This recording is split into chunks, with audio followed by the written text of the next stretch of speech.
Here's the first thing I want us to do. Okay, what's your favorite vehicle?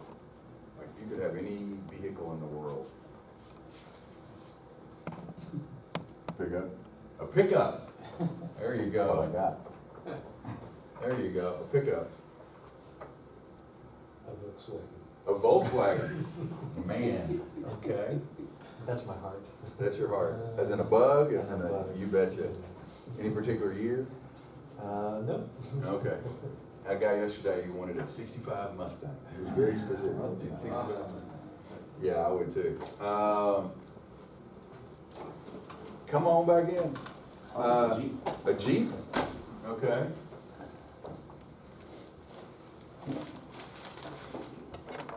Okay. Well, three, that'll give us something. What about movie? What's your favorite movie? Tombstone. Tombstone. Wow. It's a great cast. Depends on what years you're talking No, about. just great movie. Yeah, I Just know your you said. favorite movie? Or a favorite movie? A favorite. Or one that you really, really like? McClintock. McClendon. This is gonna be a trend. I would say Butch Cassidy. Okay, Butch Cassidy. We got an older group here. I like this. This is good. Quality. Quality, yes. I'm sorry, mine's Casablanca, so we're going back a ways on that one. All right, let's see. Musical artist. Queen. Queen.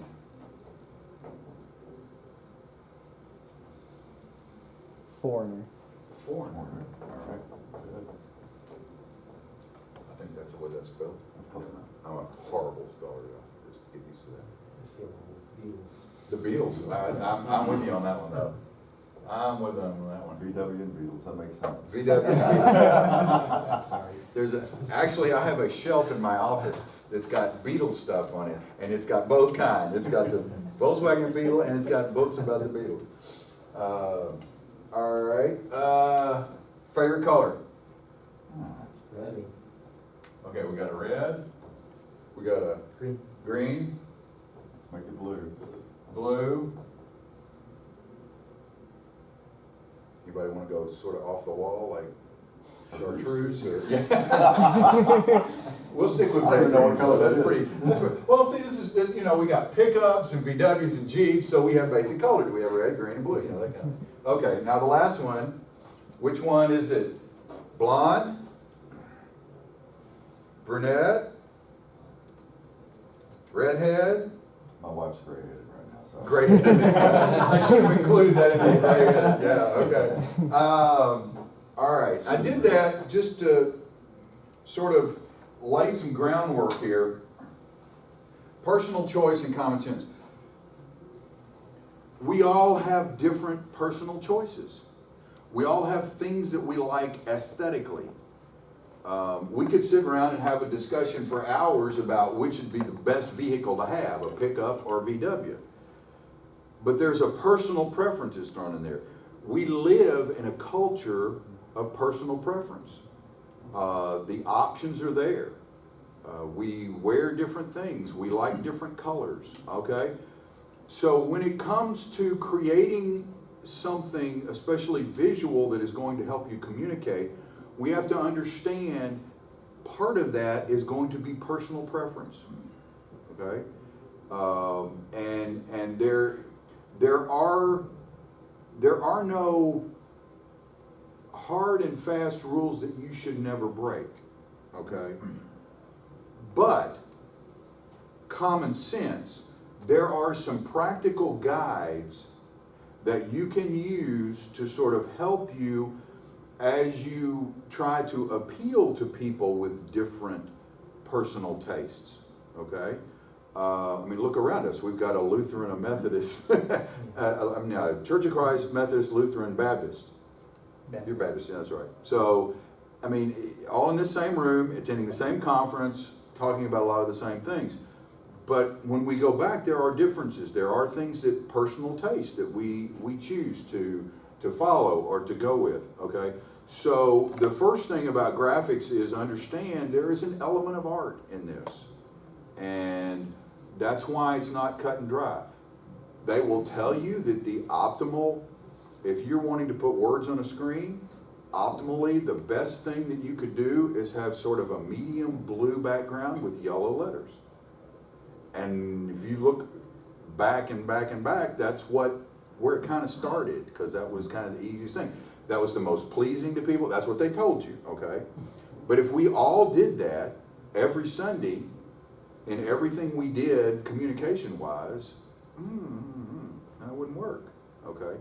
So there is an element of art, but what we do want to talk about is there are some common sense things. First of all, before we do that, let's lay some groundwork. What we're doing when we use graphics is we're communicating. We're making an attempt to communicate. And this is what usually happens.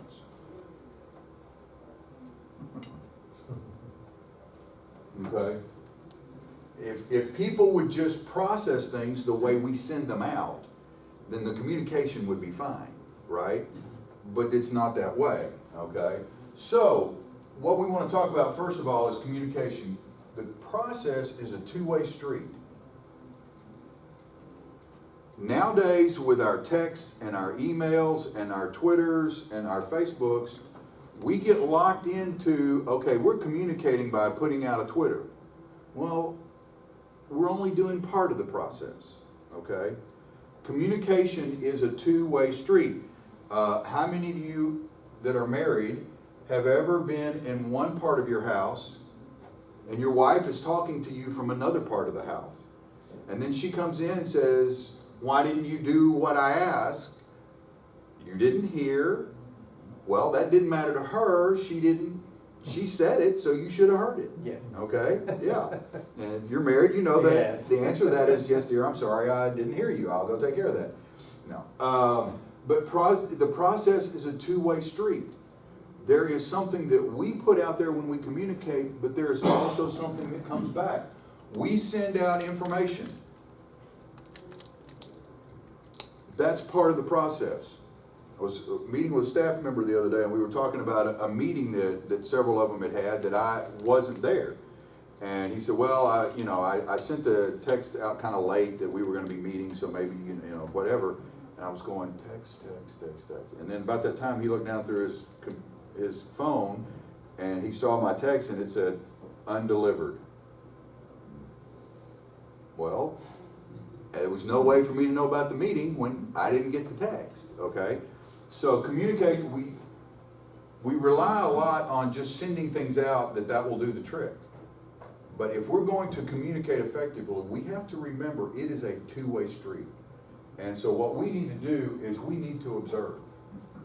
We need to understand and watch and be aware of how people are responding to the communication that we put out there. If you are a worship leader and you are not watching and gauging and sensing the response of the people that are in the worship, then you're not being a good worship leader. If you are a pastor and you are preaching the word and you are not aware of what the people, whether they're yawning or sleeping or engaged or looking in their Bibles or playing games on their phone or whatever, you are not being a good communicator, okay? So we have to be aware and watch back on and observe what is coming back to us in order to be able to do it. You say, now how do we do that with graphics? You have to find some ways, and we may talk a little bit about that as we go further down, of how are people, for one reason, if everybody says, I didn't know about that, then no matter what you did in communicating, they didn't get the word. You have one or two didn't, that may be one thing, but if, a group of people, if you have worship slides with songs on them and people are not engaging in that song, that may be a good indication of either one, the song is not something that they need to work on, and you need to find maybe a better way to communicate that song to them if it's important. Or maybe something is happening on the screens that they're not relating to or being drawn to, and you need to take a look at that. But you need to observe the communication. It's got to come back. And then you've got to know your audience. If you're communicating something, am I communicating it to a 16-year-old, a 45-year-old, a 75-year-old, someone who is well-educated, someone who is not well-educated, someone who is a leader, someone who is a follower, men, women, all of these things come into play. What is my audience? And what your audience is will determine the form of communication, or what it looks like, what it sounds like. All of those things are very important. You have to know your audience. If we're singing a song and I'm doing it and it's going to be for a youth rally, I will probably have a different look on my graphics than if it's for a senior adult conference. Okay? Maybe not. I'm not going to automatically say that. But you have to know your audience and kind of see where things come from. Okay? So that part about communication, that's really, really, really, really, really important. And as you think through what you do, think about communication. First of all, avoid templates when possible, okay? I know, and they're wonderful things when you get in a pinch and you need to make a presentation, or you come in on Sunday morning and somebody adds a song. But avoid templates as much as you can, especially PowerPoint templates, okay? Number one, because usually you can spot that. And you've been to presentations and things where people have had backgrounds and themes and stuff, and you go, yeah, that was PowerPoint. I remember using that on one thing. What that says to the people that are out there is one of two things. Either you're lazy and didn't want to bother to create something, or you were in a hurry, or whatever. So try to avoid those. This gives you a little example of that. These are some of the PowerPoint templates, okay? First of all, this is not a good background to have as a general rule, just because there's too much different contrast in there, and we'll talk about that in a minute. But these things people know, and they see them, and they can spot them. Even a novice can spot these a mile off. So be careful about that. I will say Keynote, if you use Keynote, has some better templates. They look a little better. Keynote, that's the Mac version of PowerPoint. If you have a Mac, you can do that. But try to avoid. Oops, back. Hey, I love this. This is so cool. I don't get to make presentations very often, and I'm working my Mac through the Keynote app on my phone, so that's really cool. Don't be afraid of solid colors, as you can tell here. Now, I did that specifically because I didn't want you to sit out there and spend your time judging my backgrounds while I was trying to talk to you about graphics, okay? So we just eliminate that altogether. But don't be afraid of solid colors. Especially you can nuance these things to where you have something that's a little different, nowadays you're seeing, it's a popular thing.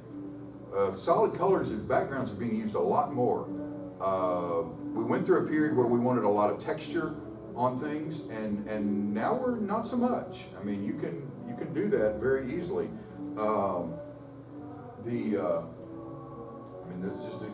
It's just a solid color. I mean, you can do a lot with that. You can create and make your foreground what you want people to remember. A couple of things. How many of you use Adobe in any of your stuff, like Creative Cloud or any of that kind of stuff? I know it's a little expensive sometimes, but you may have somebody that you work with that does this. Cooler is a part of the Adobe product, and basically what it is, you can put a picture in Cooler, and it will pull out all the colors and tell you what all the colors are in it. Also, it will help you with what are complementary colors. Another one of those is called Auto 255. that's online. You can go on. Again, it will give you combinations. Okay, if you're going to use this color, here's some good complementary colors to use with that. That just as a practical thing. But don't be afraid to use plain colors. Typography, that's fonts. Okay, typography is fonts.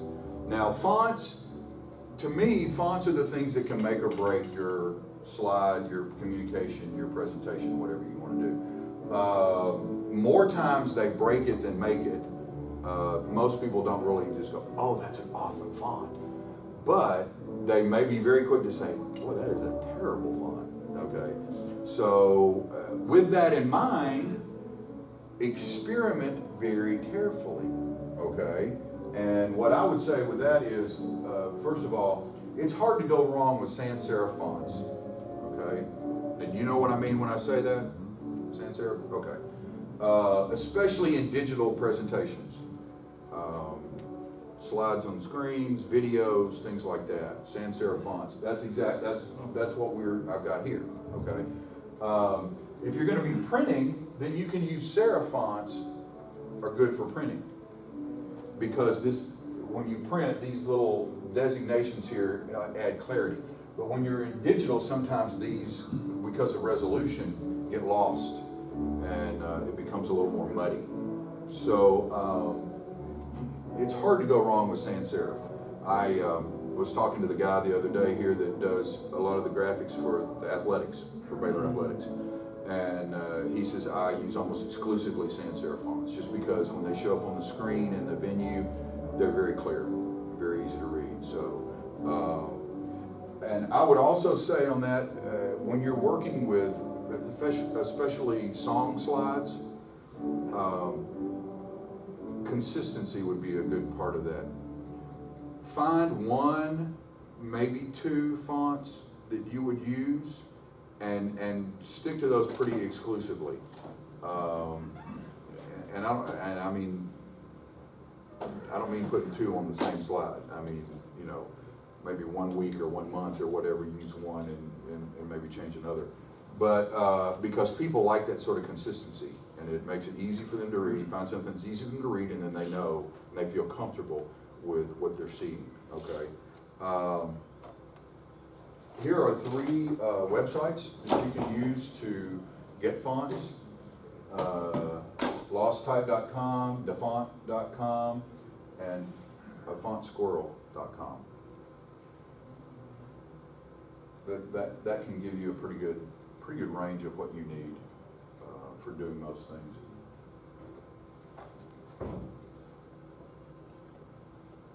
Anything about fonts? I would tend to err on the side of conservative. And I'll show you some examples here in a minute. This is our logo that we developed this last year. And as you can tell, very easy to read, very plain, very simple. And can be used in a lot of different venues. As a side on this, when you, if you have a church logo, or if you're developing a church logo or icon or whatever, once you do that, set some nice hard parameters for how that's used, and try to let people know, okay, we're not going to make our logo is not going to be 14 different colors, you know. You're not going to blow it up and squeeze it and do all these kind of things with it. We want you, because we're branding something that we want people to feel comfortable with and know and see and recognize and not have to think, is that the same as the one you know, okay. So try to get some best practices settled in on the size and ratio and all those kind of things. We've had to do that especially with our color, because that color we found has a tendency to change shades depending on whether you're looking at it on an iPhone or a television or what. So we worked a long time to try to get a color that doesn't shift too much. And we also had to have a few battles here in Waco with what some people called a burnt orange color. So it's actually more red brick is what it is, And that's because our church is exclusively red brick, and so that's why we went with it. It also kind of establishes a kind of a sense of legitimacy. I mean, I hate to say it that Yes. way, but, I mean, if you think of, if I could type out the word Google, and it wouldn't look legitimate until you see it the way it's always typed out in those colors. Yes, Or Coke, yes, associated with the red, white Right. colors and that distinctive yeah, band. You know, I mean, it's just like you said, the brand. And Yeah. you hate to say that about a church, kind of a brand, but in a way, you know, sure. It is. people need to have that. yeah. And we could do a whole conference just on branding and how you want to communicate that. But anyway, this is not a good idea of fonts, okay? This is an ad that we ran across. Do anybody know what the top says? ABC. Okay, but it took you a minute, didn't it? I've had some people that didn't see it until somebody explained it to them. They couldn't read those letters. And yeah. Anyway, you don't need that many different fonts. You certainly don't need those wild and crazy ones. I can't think of any reason that you would want it. I don't know. Maybe there was some strange, if you were putting something that was supposed to be funny, maybe you could use it, but anyway. All right, readability is crucial. That sounds very common sense, but in reality, it needs to be reminded. Readability is crucial. This is not very readable. I mean, it may take you, some of those words actually are on the tops of each other. With the different backgrounds, you've got different contrasts that play in and out, and it makes it kind of difficult. I'm still trying to figure out what a turtle and a marine have to do with, I mean, it takes me a while to work on that one. It's not very readable. Now, this is readable. Yeah. Operation, you know exactly what you're talking about. We did, this is a graphic that we created for, we do listening sessions at our church. And we have everybody come in, and they sit around tables, and they talk about things, and we kind of build our long-range planning off of that. And Now in Pursuit was the second one of those. So we put the words here where it was very readable. If we had put the words up over this, it would have been a lot less readable, okay? And along those lines, when you're doing word slides for songs, be careful, because backgrounds, especially if you use a picture of a gorgeous cloud day or a sunset or things like that, be careful where you put your words, because if you've got white letters going right across the sun, those words are going to kind of fade out. Even if you've got them outlined, they're going to kind of fade out, okay? And so I would find places where you can put those words, or maybe change a different background. But we put this down here because it's very readable, okay? Or you could put a color block or something behind your text. Yes, it's very possible. If you were going to do it up here, you would have a color block, With some something transparency. black, or Just little maybe a little, transparency. not much transparency. I'm seeing more and more stuff. They're not even worrying about the transparency. They're putting the block up there because they know it makes it much more readable. We had a weekly emphasis one week, and the pastor really liked this graphic. That was the emphasis, but I couldn't get any words on it. Oh, Because there was, or little bitty words yeah. by the time everything was done, and didn't have any response from the singing at all. Oh, Because yeah. they couldn't read words. Yeah. Sometimes you may need to take that image and shrink that image down and not make it the whole background, and then work around it that way. I have found that to make things well, let me put it this way. People like consistency, and so consistency in font is a good thing to have. Consistency in background is a good thing to have. You can get by with word placement changes, and it doesn't bother people near as much. So if you have an image and you maybe need to justify everything to get it on the screen where you need to, as long as it's the same font, the same size, and you're dealing with it in the same way, people can deal with that. That doesn't seem to bother them. And it certainly bothers them a lot less than if you had it going right across where they had a hard time reading the middle word in that line. okay? Now, having said that, if you're going to put them in a different place, I would keep them that place for the entire song. I wouldn't change it around in the middle of a song. Because then okay, where's the words gonna pop up now, you know? They wanna feel comfortable in that song. Then when you change songs, if you wanna change something, then they make an easy transition that way. But find a place in that or maybe get a different background if possible, where the readability is very easy, okay? Because if they have a hard time, we have this problem, our senior adults, I get the complaints from senior adults more than anybody else. The contrast, when there's a light contrast. And something else, this is totally unrelated, it's more technology, but you know, it is related. We have in our sanctuary where we have our choir-led service, it's a Georgian style with white woodwork panel, you know, nice woodwork around the choir. We have pipes up here, and we're for television, so we have lights on the stage. And the more lights you put on there, the less detail you have on your screen. So you be careful about that, because sometimes you can either you lessen your contrast on your screen, the more light that's reflected onto that screen. So you might want to look at that as just a possible, if you can get lights off of your screen if they're shining somewhere, maybe block them in some way, or if you've got a light socket recess that's right above, maybe you take that one out. Anything that decreases the contrast on your screen is going to make things harder to read.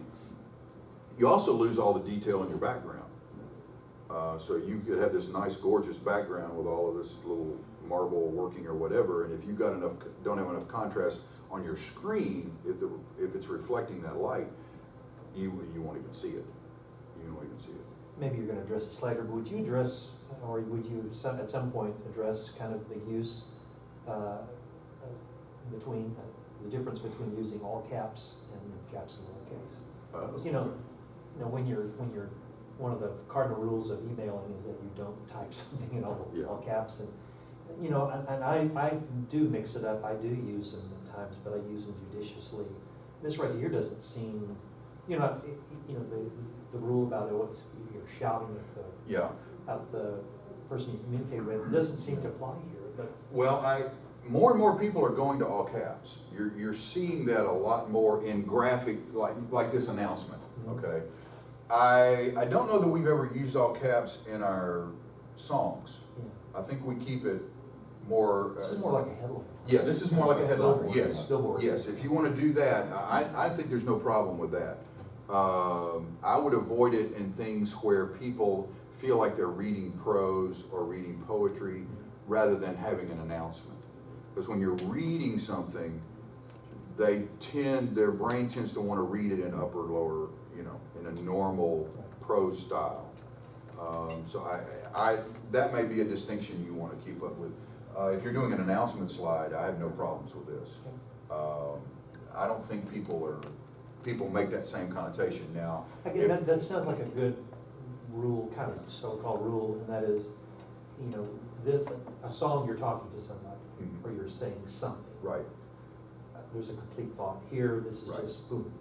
Right. Kind of scripture. Shout out. You know, you wouldn't want to do your scripture in all caps, just because that's not the way people are used to reading it out of the Bible, and so they would feel comfortable that way. Readability. That's what we were talking about. The next thing, simple is good. Okay, simple is good. We went through a period, and I think hopefully we're coming out of it, but where the busier the better. You know, the more things you had, it attracted attention. No, it doesn't. It makes people very confused. Simple is good.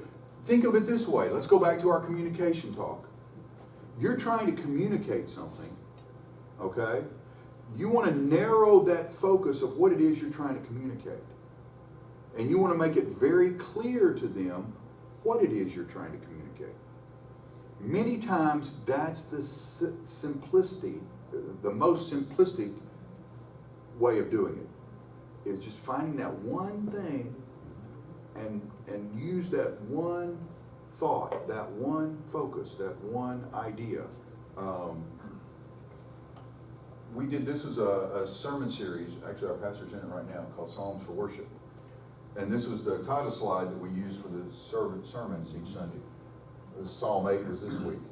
Very simple, okay? You got these words in a Bible, okay?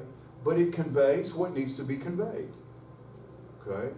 Now, my graphics person will tell you it took her a little time to get that background to look just right with some textures and things that she brought in. So sometimes what looks simple may not be simple to create, but what people see is simple, okay? And then you can take this, I think what she did was she took this, made it a little smaller, and then this was the background, and then was used for scripture, for the points of the sermon, for things like that, okay? So there was some consistency that followed through there.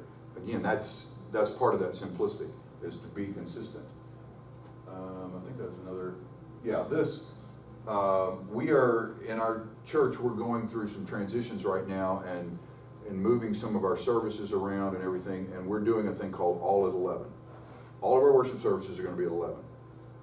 We have 3 different venues at the church and 3 different worship services, but they're all going to be at 11.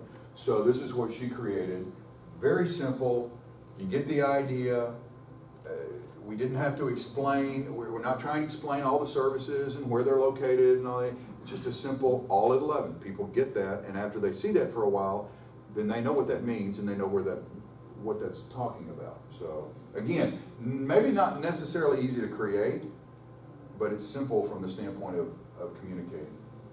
Have a focal point, okay? You need to help people to find where you want them to look. Now, if you're doing words to a song, that's pretty obvious. At least you would think it would be pretty obvious. Where you want them to look is the words, okay? That being the case, don't create a background that's going to overshadow the words, okay? Keep the background subtle so that that's where their focus is. Let's see. This was a sermon series that we did, he did last year for Christmas, Advent. You know exactly where to look when you see that. You look at the circle, okay? That's what grabs your attention. And then you can read from there what's inside that circle. Probably if I showed this to you for 3 or 4 seconds and then took it away, everybody in here, if I said, okay, what was the one thing you saw in there, you would say a red circle. Because that's where your focus was. Now that doesn't mean it has to always be in the middle. It could be anywhere. But where is it, what is the focal point? What is it you want people to see or think about first? Here's an idea. Not so much focus. Okay? This is an actual ad that we pulled up. Not really a focus on there. I've looked at that 40 times and I see something different every time I look at it. And that's not good, okay? You may say I keep learning something, but that's not good. And don't try to put too much information in something. Does anybody know on the general rules for a billboard, how many words should be on a billboard? 10, 15. That you expect them to read? Well, that's what I'm saying. You know, somebody's driving down the road. 7. There shouldn't be any more than 7 words on a billboard. Okay? We, I don't know how y'all do, we have an announcement loop that runs before the service, where slides with our announcements. And I work with our people on that. And having a graphics person has helped immeasurably because she just kind of creates them and doesn't give them a chance to turn in their own stuff. But too much information. That drives me crazy. It Yeah. just drives me crazy. Number one, it doesn't give them a focal point. It's not simple, and they don't remember that. You also have to remember it's probably about 6 times that somebody has to see something before it even starts registering to them. So if you show them a slide once, not a clue. If that loop slide, if they're sitting there and they happen to see it by about the 6th or 7th time they see it, oh yeah, we've got that event coming up. Yeah. So you need to keep it simple, and you need to have a focus. when they look at that for 3 or 4 seconds and then look away, what is it you want them to remember from that? That's really about all you need on there. One of the things that we try to do with these announcements kind of thing too is drive people to our website. We try to have our website on a lot of stuff that's announcement-wise or communication-wise. Because that way we can say, okay, there's a all-church social, Sunday night, 8:30, see the website for details. You know, that kind of thing. Now, if you do that, then you've got to have your website, it's got to be up to date and those kind of things. But people get used to that. Then you don't have to explain everything. Bulletin announcements can go on forever if you're not careful.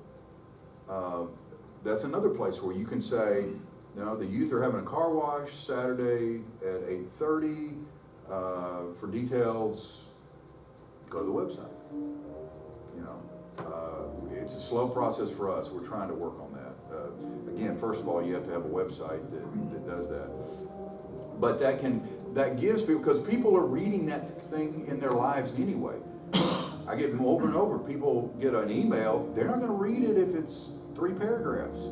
You know, they're going to read it if it's much more than what's in the headliner. You know, so have a focal point is where we were going with that.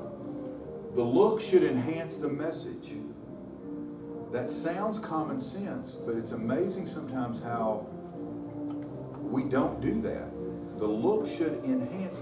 If you're trying to say something to somebody, the composition of what that graphic is should shout that. And I don't mean shout it by having all caps. I mean shout it by, that's what people, everything in it moves you toward that. Give you an example here. This was a sermon series that our pastor did on Galatians, and it was called Correcting the Gospel Vision. Okay? Well, everything about this points to that. This is a perfect graphic for conveying that message. Everybody goes to the eye doctor and does one of these numbers. Okay? So that enhanced what the sermon series was about, what the message we were trying to talk about. We're trying to help you to correct your gospel vision, how you see the gospel, how you understand it through the book of Galatians. So that's what we used.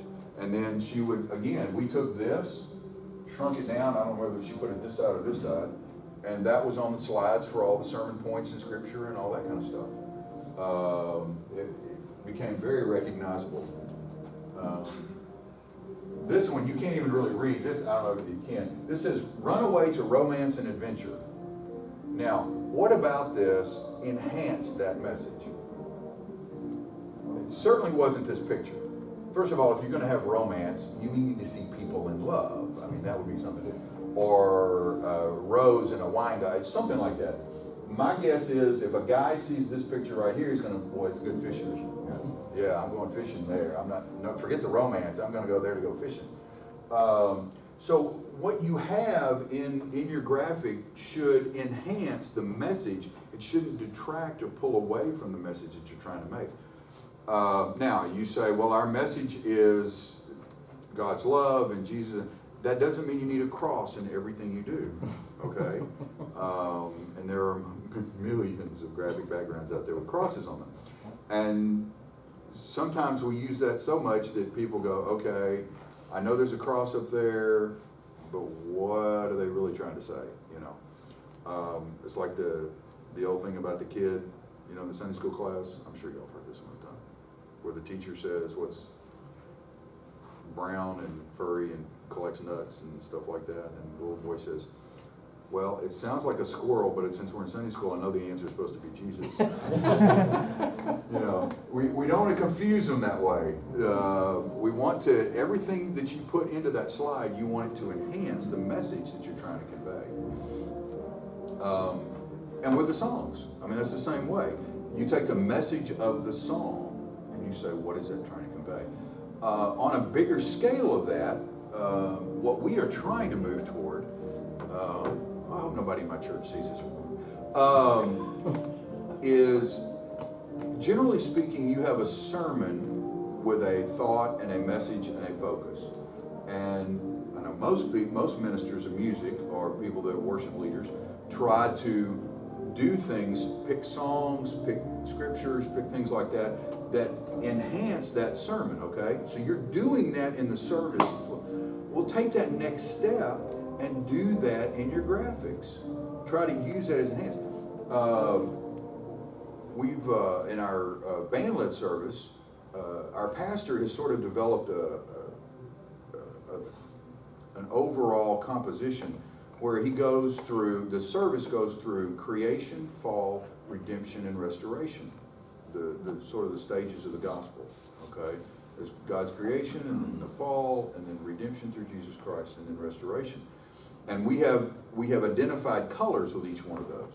And so as we move through the service, the lights we use on the background, the backdrop, the cyc lights, and the basic colors of the graphic backgrounds, all focused toward that. So as we do that, people kind of get the idea, okay, the beginning of the service is bright and yellow and creation and majesty and all of that, and then we move toward the fall, which has red colors in it, and we talk about, you know, where man has had his problems. Now, we're not that blatant in every single service with each part of that, but each service sort of goes through that construction. And so we've assigned colors. And so the colors follow through on the lighting, the graphics, everything that we do. So that people begin to see a consistency happening there, and it enhances, okay, we're moving through the service. Now we're coming to a part of redemption where we need to confess, and we need to, and they begin to feel that sense of, okay, this is a part of the service where maybe I need to do some confession, I need to spend some prayer, or the restoration and being brought back to Christ and making a decision and those kind of things. So we tried to work all of that together so that your entire service has a focal point. I think our worship is helped when we can do that. So find a focal point, or help develop a focal point. Any questions on some of that? I love this idea. I mean, it's, again, it takes a good bit of coordination and a good bit of intra-communication, intra-ministry, coordinated with your pastor. Are there some suggestions, or other suggestions for colors for quote-unquote movements of the service? Well, I mean, generally and maybe suggestions for, don't stay yeah. away from this Well, color. I'm thinking, just as a general rule, I mean, your darker colors can tend to be toward sort of the confession and the inner kind of thing. The brighter colors can be sort of the outward ideas. And you may, depending on the emotional level, how you want to deal with people, the brighter colors tend to be the happier, the excited, and then your subdued colors then could move you toward a more introspect kind of thing, and do those. I know of people that have had very good success in using the Christian calendar. I mean, I know y'all probably do this much more than we do, but and so develop your whole. You could develop a whole year. We're in the Advent, and so we use the colors that go along with that, and the icons, and then move forward, and and then get into Passover and Pentecost, and all of those kind of things that are part of the church calendar, the Christian calendar, which we as Baptists have sort of forgotten, because for whatever reason, anyway. But I think those would be great tools to use. What you want to do is give people a consistency and a comfort. When they come to worship, you don't want to, okay, I'm going to sound contradictory.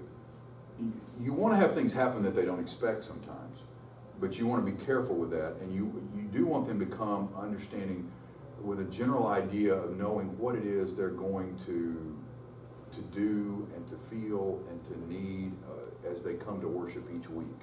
I mean, they already have some general ideas, but you want them to feel comfortable with that. Now, within that, you may do something that challenges them, but you have to be careful about that.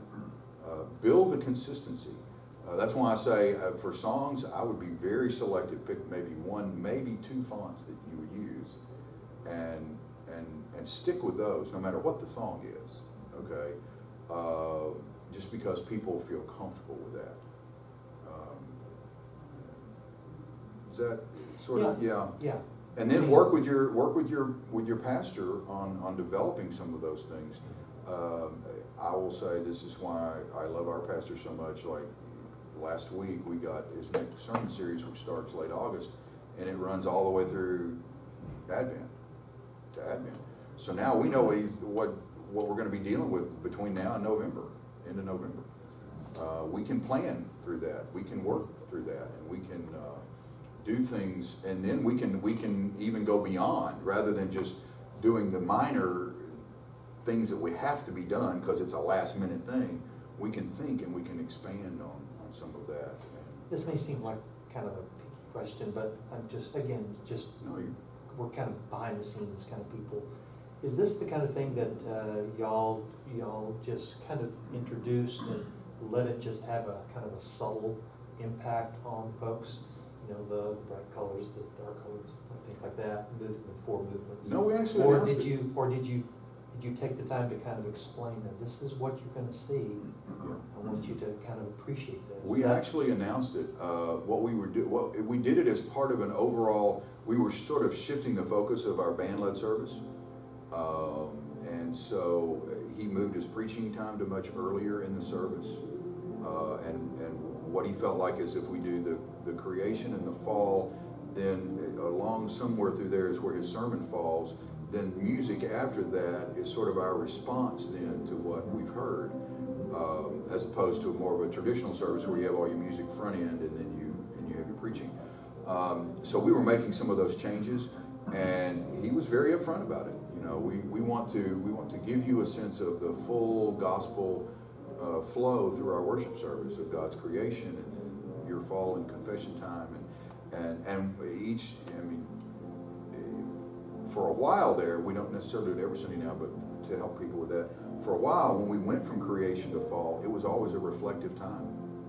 Is there, you know, this week you have failed God in some way, you have rebelled or whatever. Let's take a minute and reflect on that, and to help sort of bring things down, and then we kind of move things up that direction. So again, it's a total experience. The more you can make it a total experience, the better, I would say. But we told them that's what we were going to be doing. I think people will respond to that. It just depends on how abrupt things are sometimes. Yes? In your printed stuff, do you use the same graphics that you use on the screen? Yes, we do. I mean, as much as that, yeah, as much as we can on that. And you're thinking you're talking in terms of like announcements? Yeah, announcements, or maybe a flyer for something happening, Yes. like the youth thing. Yes, we try to give it that consistency. Our graphics, and I feel so very fortunate that the church saw the need and we hired a graphic. I mean, she's my assistant and she does a lot of other things too, but her main thing is graphics. She does the website and the graphic stuff. And you know, it's worth every penny because our look has become so much more professional, so much more consistent, and we're able to do much more. I mean, she was able, you know, if we have an international ministry, well, she develops a whole look for them. If we have a youth, we've got a new youth minister who came in this year, and he's wanting to change some stuff up and do a sort of a different feel and a focus for our youth. So she's helped him build the graphics that are going to then help him to do that, and we're going to use that through everything. Yeah, website, things that we hand out, emails that we send out, announcements that we have. A lot of that's going to be. We try to keep it as consistent as possible. Number one, people like consistency. Number two, the more they see that same thing, remember I said people need to see things 6 or 7 times. The more they see that, then it helps them to relate, oh, that's what that's about. So the more you can put that in different places, the better. Other questions? The last thing I want to talk about briefly is make sure you understand that media is a ministry. It's not just a guy turning on a mic. It's not just somebody punching a space bar to put up a graphic, okay? It is a ministry. We, in this area, are not only helping people to worship, but we are helping people to live better Christian lives, to come to know Christ. The images that we put out there, the words that we use, what we construct can have impact on people's lives. Not only that, but we are supporting the other ministries. I've always tried to get the rest of the staff in my church to understand that's one of the reasons why I'm here as a media director.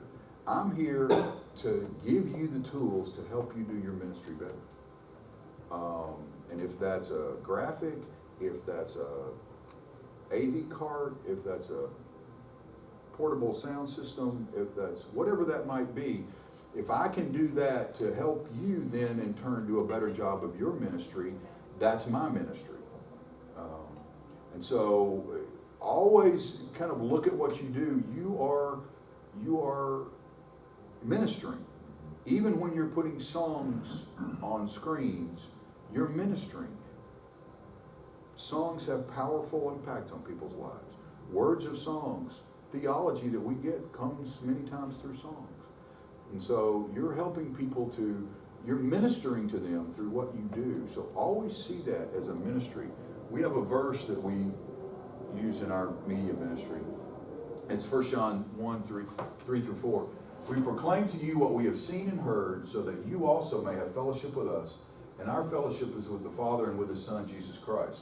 We write this to make our joy complete. You notice I've highlighted, these are the communication words. We proclaim what we have seen, what we have heard, and we write these things. Seeing and hearing is a crucial part of what we do. It's not just what we have seen and heard ourselves, but we want to help you to see and to hear in that same venue. And as we do that, we're ministering to you. And our fellowship is with you, and we have fellowship and with you and with the Father. And this last part, I've had this verse for a while, but just recently, we write this to make our joy complete. He says we write this to make our joy complete. I don't know why, I always just thought, it just never dawned on me. We're not necessarily doing this, we are doing this to proclaim to you and to help you become a part. But as we minister, as we do this, as we help you to see that, it's making our joy complete. My volunteers, they love the fact that they're actually helping to make a difference in people's lives. And I try to help them to see that on a regular basis. We broadcast every Sunday morning on television, and we get responses all the time about, I couldn't get out this Sunday, and so I watched your service, or I can't ever get out, and so every Sunday I'm watching, or I'm in prison, and your service was on, and those kind of things. We are ministering to those people, and when we do that, it makes our joy complete. It gives us a sense of accomplishment and purpose in what we're doing. So keep that in mind as you're sitting up some night making graphics and typing words and double checking spelling and all those little things. That what you do is having an impact on people's lives, and it's ministering to them. Any questions? When you say people, people don't worry about that, or they worry about that, it's based on your experience, education, background, or do you have some feedback from them as a survey? It's based on a lot of it's just based on my years of sort of talking to people and trying to look at things. Some research. I like to read a lot of articles. What is it that people out there are saying that they're being affected by? Especially my senior adults, they have no problem in coming up and telling me whether they like something or don't like something. So I know pretty quickly about that. And that's usually where that comes from. Just my personal observation, again, that communication observation, watching people. Yours may be a little different from that, I know. Sometimes it's a matter of trying something and then being very vigilant about seeing, did that work, did that not work? What is their response? Were they drawn to it? Have they moved away from it? Those kind of things. And then, of course, you always have to consider, okay, what is the source of my response? There are people out there that Jesus could do it and they wouldn't like it. Then there are also people out there that they just like anything that's happening. You know, they're just really nice and positive. So you kind of have your outlying data points that you kind of have to bring back in. But overall, you can usually tell if your congregation is responding to something or not responding to it. If you're willing to look for it. Again, talk to people. Hey, we tried this. What you may find, sometimes they go, oh, was that different? You're really surprised, you know. They don't notice the nuances as much as we do because we spend our time with them. All righty, well, thank you guys. Thank you. Thank you much.